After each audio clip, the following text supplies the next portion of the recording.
오늘 설교 제목이 뭐죠?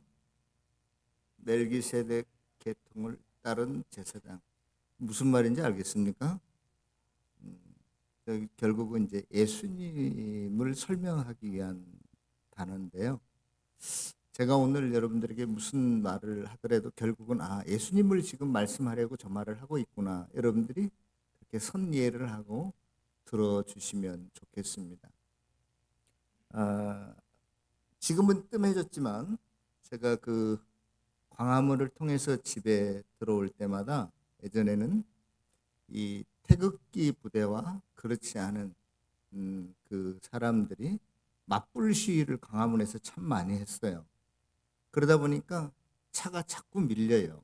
집에 들어오는 시간이 꽤 오래 걸렸습니다. 아, 그 제가 그분들을 어느 편에 서서 누가 잘했고 잘못했고 옳고 그름을 말하려고 하는 것은 절대 아니고요. 이렇게 하루는 그 사이를 이렇게 지내오다가 그 소위 태극기 부대라고 불리우는 그 분들의 손에 에, 태극기와 미국 국기를 들고 막 흔들잖아요. 그런데 어느 날인가 국기 하나가 더 생겼어요. 어느 나라 국기인지 아십니까? 이스라엘 나라 국기를 흔드는 거예요. 그래서 저건 뭐지? 저게 무슨 의미일까? 이제 제가 잘 생각이 안 들어요. 왜 그럴까? 제가 이제 추측컨대 제 개인이 추측컨대 그 태극기 부대 안에는 주로 그 모임을 이끌어가는 세력이 아마 교회 다니시는 분들이 많으신 것 같고 연세 드신 분들이 많으신 것 같아요. 그래서 교회 다니시는 분들 입장에서는 구약 성경에 특별히 그 하나님이 선택한 민족이 어느 민족이에요? 이스라엘 민족. 하나님께서 사랑하는 나라가 있다면 이스라엘 나라. 그래서 아마 이스라엘 국기를 뜬금없이 저렇게 흔드는 게 아닌가. 물론 제 추측이 빗나갈 수 있어요. 다른 의도에서 이스라엘 국기를 흔들 수도 있었겠지만 아무튼 저도 왠지 이스라엘 그러면 이웃 사촌처럼 좀 그렇게 가깝게 느껴지거든요. 그런데 제가 몇 년 전에 이스라엘에 여행을 갔을 때 놀라운 사실이 하나 있었습니다. 그게 뭐냐면 그 여행 가이드가 우리 일행한테 이렇게 부탁하는 거예요. 여러분들은 거의 다 크리스찬들인데 앞으로 여행할 때 이 성경책을 가지고 다니지 말라는 거예요. 성경책은 숙소에만 놓고 다녀라. 그래서 제가 궁금해서 왜 그럽니까? 그런데 유대인들은 이걸 가지고 다니는 사람을 다 싫어한다는 거예요. 그들은 이 구약 성경만 있는 게 아니라 이 안에 신약 성경이 있잖아요. 신약 성경을 읽는다는 것은 곧 예수를 믿는다는 소리인데 유대인들은 다 예수를 싫어하는 거예요. 그렇기 때문에 자칫 잘못하면 유대인촌 같은 데 들어가서 성경책 가지고 다니는 거 발견하게 되면 돌멩이 맞을 수도 있다. 그러니까 성경책을 다 숨기고 다녀라. 저는 굉장히 큰 충격이었습니다.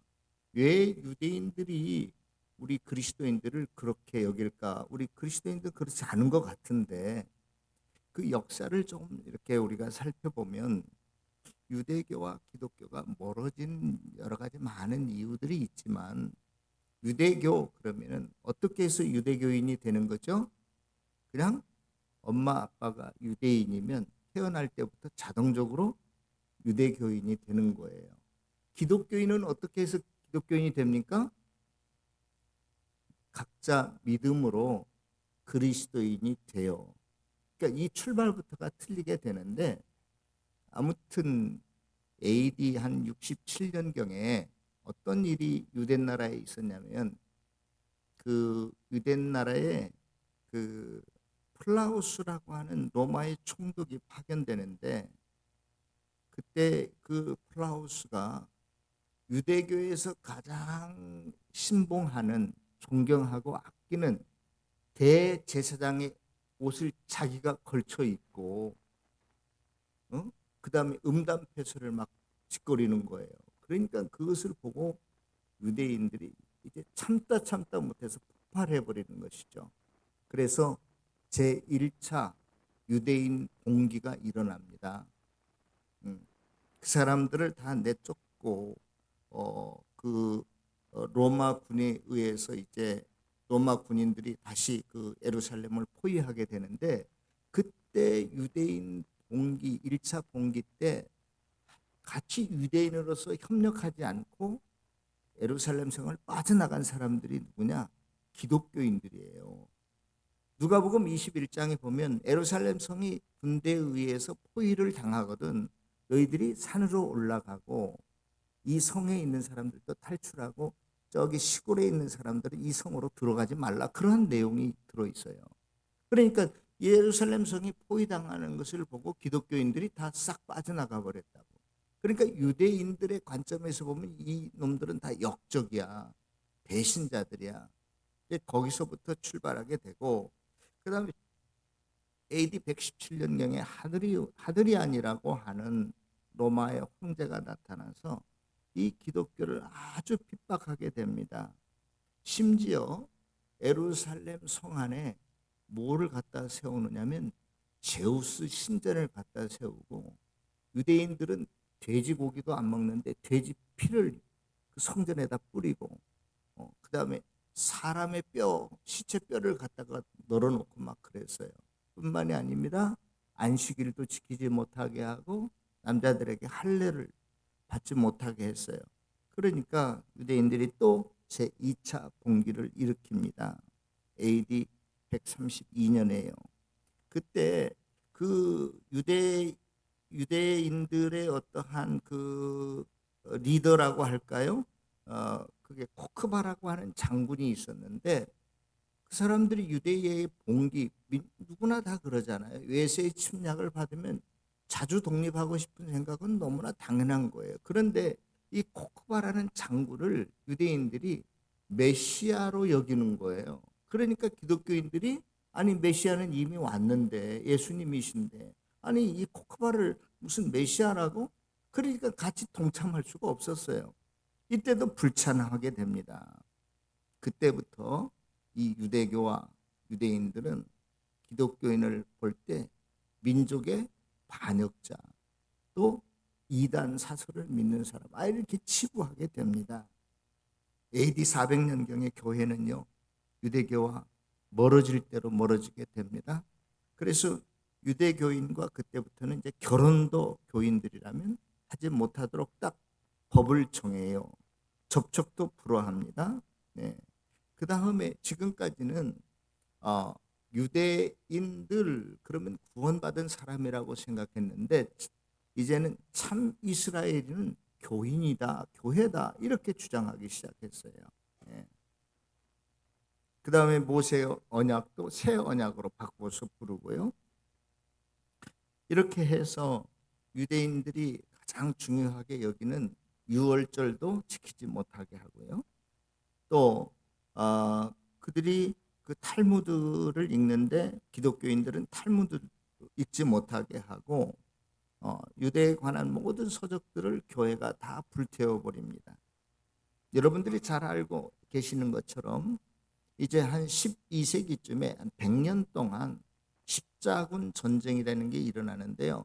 그 전에 유럽은 다 거의 기독교화되어 있었어요. 그런데 7세기경에 무하마드가 나타나서 소위 말하는 무슬림을 세우게 됐는데, 거기다 떡하니 뭘 세워놨냐면 유대 그 무슬림의 악사라고 하는 사원을 세우게 됩니다. 성전터에. 지금도 여러분들 예루살렘 그 사진 같은 데 보면 성전터에 황금으로 만든 우리나라 국회의사당 같은 모양이 그렇게 생겨가지고 황금 돔이 이렇게 쓰여졌잖아요. 그게 그 무슬림 사원이에요. 그걸 세웁니다. 그러니까 그 유럽에 있던 기독교인들이 이제 일어나게 됩니다. 우르바노라고 하는 교황이 이거 우리 성전인 이 예루살렘을 탈환해야 되겠다. 그래가지고 십자군을 징집해요. 그러면서 이 십자군에 들어오면 모든 죄가 용서되고 이제 천국에 갈 수 있는 보증이 된다. 그래가지고 십자군을 1차, 2차, 3차 쭉 한 11차까지인가요? 한 100여 년 동안 가다가 실패하고 뭐 엉뚱한 대로 세고 이런 이제 교회의 알력이 있어가지고 그렇게 해서 이제 마지막에 그 예루살렘에 들어가서 점령을 하게 되는데 이 십자군들이 얼마나 악랄하게 대하는지 모릅니다. 거기에 있는 무슬림만을 죽이는 게 아니라 유대인들까지도 깡그리 죽여요. 유대인들 죽음 앞에서 그들이 찬송가를 막 부르고 그럽니다. 그러니까 유대인들 입장에서 보면 이 기독교인들이 이게 진짜 인간이 아니구나 이렇게까지 생각이 드는 거예요. 그러다가 중세 시대에는 여러분들이 잘 아는 것처럼 세계사에 보면 서양사 중세 시대는 가톨릭 교황 시대다 이렇게 여러분들이 생각해도 돼요. 근데 그 가톨릭 교황 시대에 유대교를 어떻게 봤느냐? 이건 반유대교. 그러니까 모든 유대인들은 차별을 두는 거야. 증오하는 거야. 적대적으로 여기는 거야. 왜? 왜 그럴 것 같아요? 이 유대교라는 사람들은, 유대인들은 우리가 믿는 구원자 예수님을 십자가에 못 박아 죽인 민족이야.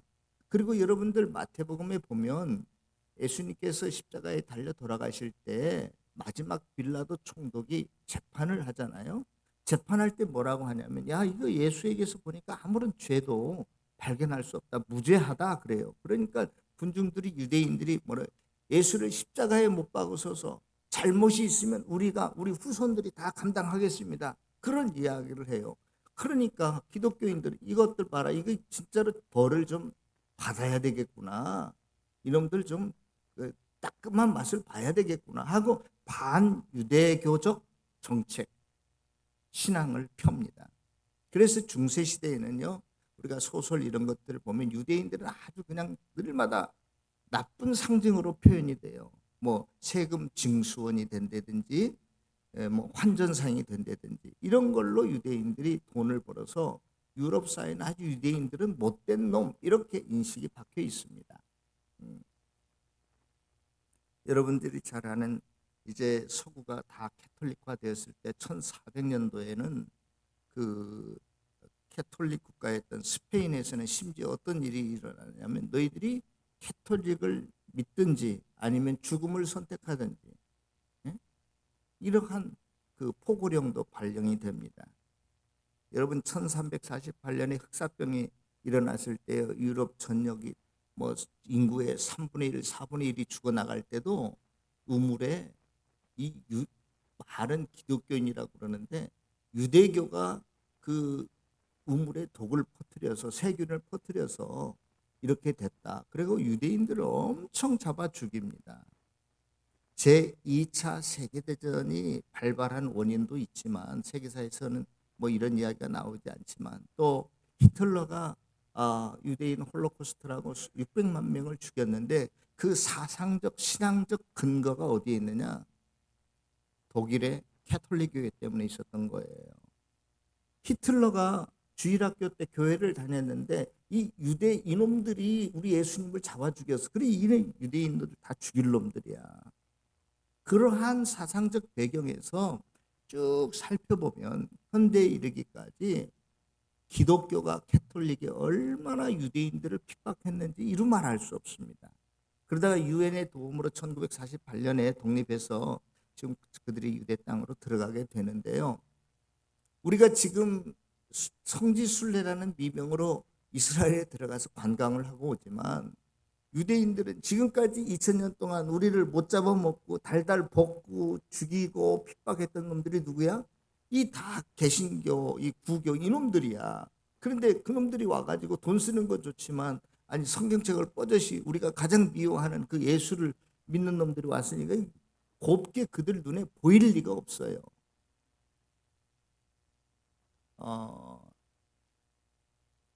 그런데요. 지금 현 상황과 달리 지금으로부터 2000년 전에 오늘 이 히브리서 저와 여러분들이 읽은 이 히브리서 때는 히브리서가 기록될 때는 어떠한 역사적 배경을 가지고 있었냐면 지금은 유대 민족이 전 세계 민족 중에 뭐 0.2%인가요? 아주 조그만한 민족이 소수에 불과하지만 2000년 전에 유대 땅에서는 다 유대인들만 살고 있었을 거 아니에요. 그 중에서 예수를 믿는 사람들은 극소수였단 말이에요. 그러니까 지금과 상황이 전혀 이제 반대인 상황 속에서 그 당시는 유대인들 혹은 유대교를 믿는 사람들이 예수를 믿는 사람을 어떻게 했을까요? 이제 핍박하는 거죠. 니네들 다 이단들이야 이놈들아. 메시아는 무슨 메시아야? 메시아가 오면 우리 민족을 선택했기 때문에 우리 민족을 사랑하기 때문에 온 세상을 통치하는 민족으로 우리를 세울 것이고 사용하실 것인데 아니 예수가 죽어버렸잖아 십자가 위에서. 그래 무슨 메시아는 무슨 메시아야? 어? 너희들 지금 신앙생활 잘못하고 있는 거야 하고 유대인들이 계속 기독교인들을 핍박했어요. 예. 그러니까 지금 이 기독교인들 2000년 전에 이 히브리서가 쓰였을 당시에 기독교인의 입장에서 보면 외부적으로는 로마의 황제가 자기네들을 핍박하지 또 같은 동족 입장에서 보면 자기 동족들이 자기를 왕따하고 조롱하지. 그러니까 이거 한두 해도가 아니야. 이거 계속 이러니까 기독교인들 입장에서 야 다시 유대교로 돌아갈까? 세상으로 돌아갈까? 다른 신을 섬길까? 이러한 흔들림이 있었어요. 그러니까 거기에 대한 대안으로 오늘 그 기독교 예수를 믿는 유대인들에게 지금 로마서 7장을 이야기하고 있습니다. 그때는 유대교의 어떤 교리 신학과 기독교의 교리 신학의 큰 차이점이 몇 가지 있는데 그 뭐냐면 첫째로 유대인들은 그 당시에 성전을 굉장히 중요시하게 여겼어요. 성전. 네? 지금 이 히브리서가 기록될 당시는 AD 70년에 유대 성전이 완전히 돌 위에 돌 하나 남지 않고 다 없어져 버렸는데 한 2, 3년 전에 이 히브리서가 기록되었다라고 생각하는데 신을 섬긴다라고 하는 것은 요즘 말로 이야기하면 너 어느 교회 다니냐, 너 사랑의 교회 다니냐, 온누리 교회 다니냐, 뭐 샘문안 교회 다니냐 이런 식이거든요. 근데 아니 이 예수를 믿는 사람은 교회가 없어. 그들이 말하는 신전이 없어. 그러니까 저놈들은 다 무신론자 아니야? 이렇게도 생각했다니까요. 아니 그리스도인인데 정상적인 그리스도인이냐면 너 어느 교회 다니냐? 그럼 나 삼선교회 다닙니다. 이런 대답을 해야 되는데 다니는 데가 없어. 신전이 없단 말이야. 그래서 이것 때문에 굉장히 충돌을 많이 했어요. 그 다음에 두 번째는 뭐냐? 유대인들은 예루살렘에 있는 성전에 가서 뭘 드렸어요? 제사를 드렸어요. 내가 죽어야 되는데 죄값으로 대신 소나 양, 염소를 죽여서 불로 태워서 제사를 드렸단 말이에요. 그런데 가만히 보니까 이 기독교인들은 제사를 드려요 안 드려요? 무슨 자기네들이 믿는 신에게 흡족할 만한 뭐 행위를 하는 게 없어. 기본적으로 죄 용서함을 못 받을 것 같아. 제사를 안 하는 거 보니까. 그 다음에 또 한 가지는 뭐냐? 성전도 없고 제사 드리는 것도 없기 때문에 자동적으로 또 뭐가 없을 것 같아요? 유대인들에 비해서 기독교인들은 제사장이 없는 거야. 제사장. 그래서 이제 유대교들이 이렇게 이야기합니다. 좋아. 너희들은 뭐 성전 없어도 좋아. 그리고 또 제사 안 드려도 좋아. 근데 예수가 제사장이라고? 그건 인정할 수 없다. 왜냐하면 율법에 이 제사장은 꼭 어느 혈통에서만 나와야 돼요?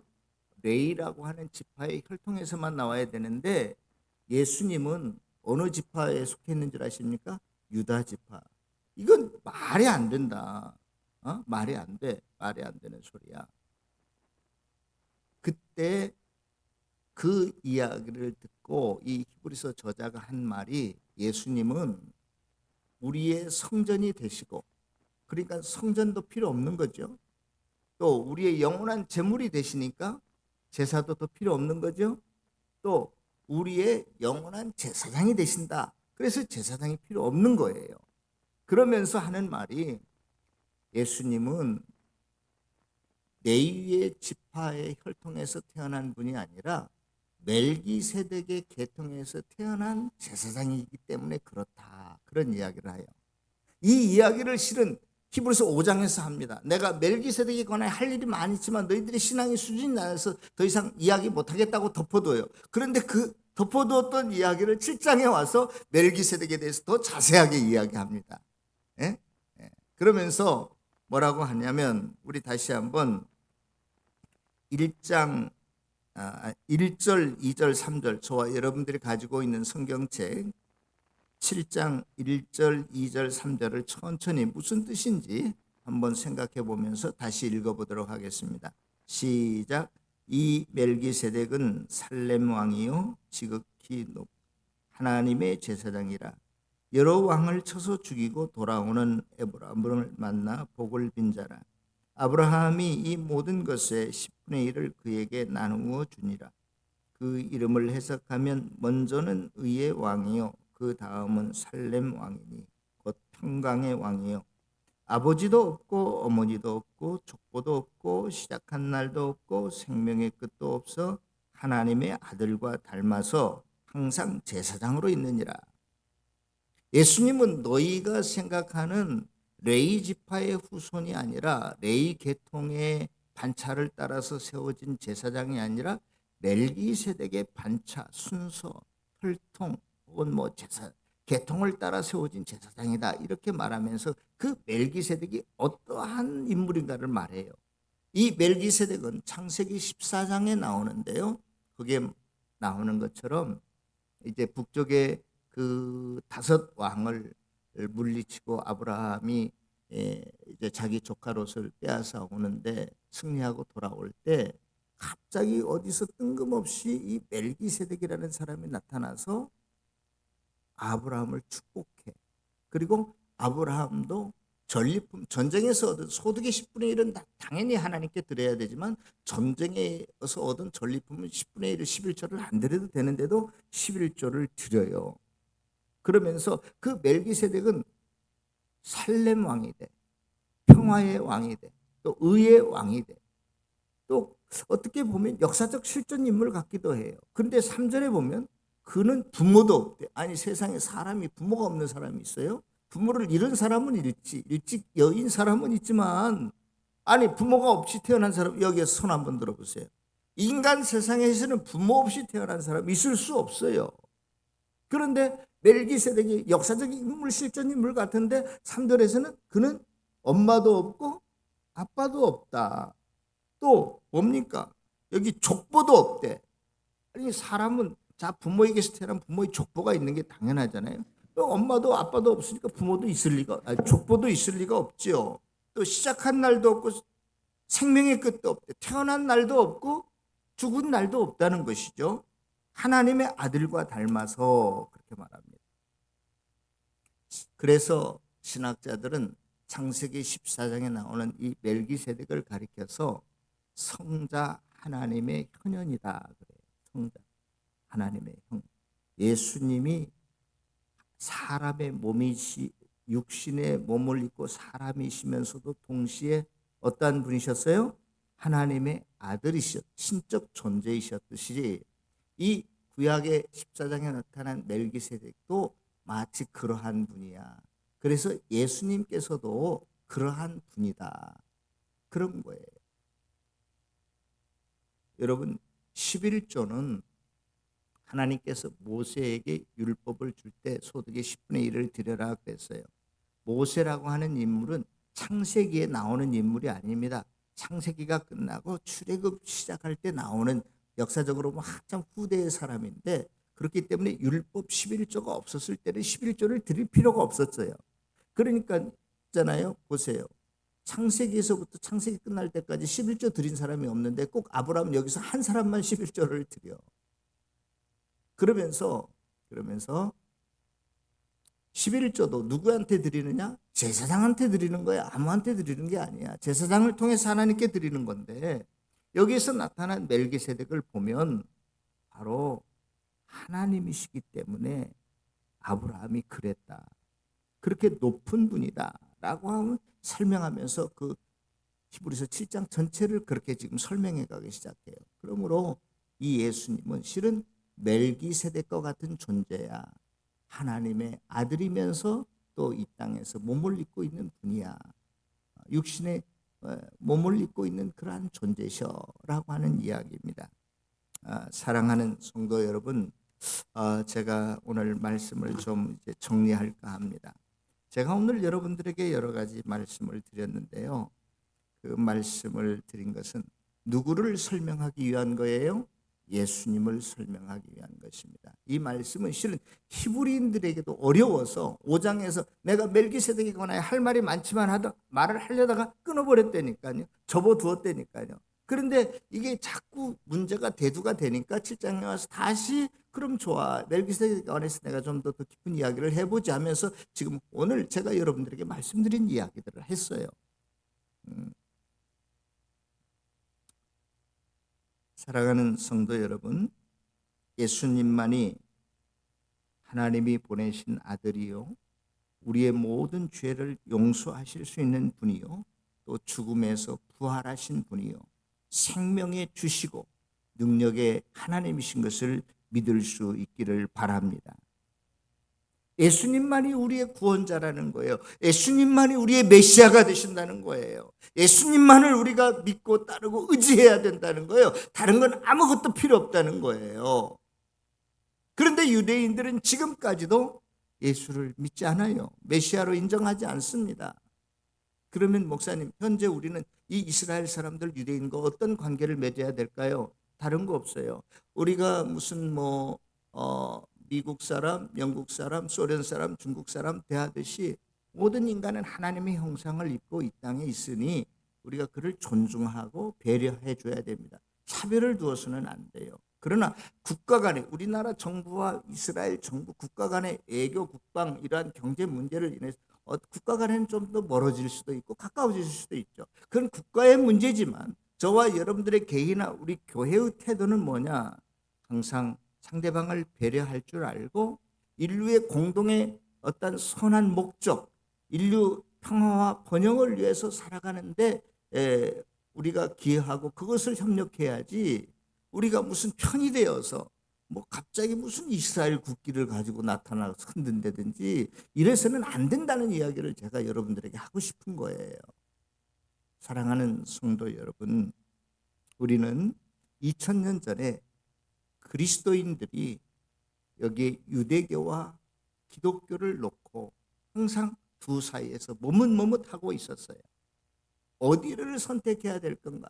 예수를 믿었다고 하지만 그 핍박이 오래 가니까, 그 따돌림이 오래 가니까, 경제적으로 육체적으로 너무나 힘드니까 과연 내가 계속 이 예수님을 믿고 따라가야 될 것인지 아니면 다시 유대교로 돌아가야 될 것인지, 그 둘 사이에서 머뭇머뭇하고 있었다고요. 이러한 비슷한 현상이 구약시대에 한 사건이 떠오릅니다. 그게 뭐냐면 아합 왕이 그렇게 하나님을 믿는 걸 싫어했거든요. 그래서 하나님께서 징벌로 그 땅에 3년 6개월 동안 비가 내리지 않게 돼요. 온 세상이 다 말라붙었어요. 먹을 것이 없었어요. 사람이고 짐승이고 이제 더 이상 비가 안 오면 죽을 지경이에요. 그때 엘리야가 하나의 테스트를 합니다. 내가 믿는 하나님이 진짜 하나님인지, 아함 네가 믿는 하나님이 진짜 하나님인지, 네가 믿는 바알과 아세라 선지자들을 다 모아라. 이 땅에 있는. 그래서 850명이 모아졌어요. 엘리야 혼자 여기에 딱 서 있습니다.